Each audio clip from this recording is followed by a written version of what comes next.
et spor på niveau. Det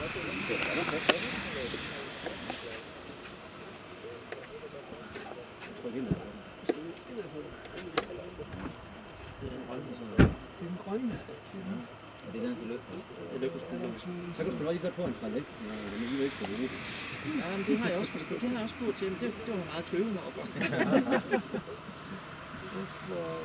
der ikke sådan en til at tage den med? Det er ikke lukket til.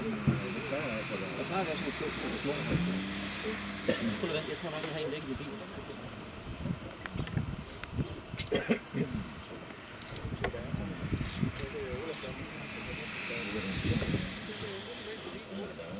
Den er vist overfyldt. Den er simpelthen overfyldt. Den er for meget.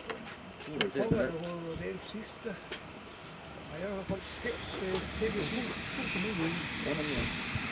Så bruger det bare lige. Jeg tror, det er noget, du tæller rigtigt af de andre der, så går den ikke sammen.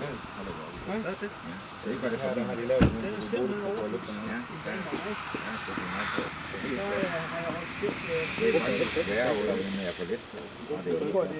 Den skal jo tjekke det der med løfterne. Den tandpladen der, den er anderledes. Nej, det skal der være automatisk. Du skulle ikke have relais. Når man tjekker automatisk på den her, så skal det så være med motor startet i tomgang og i gear.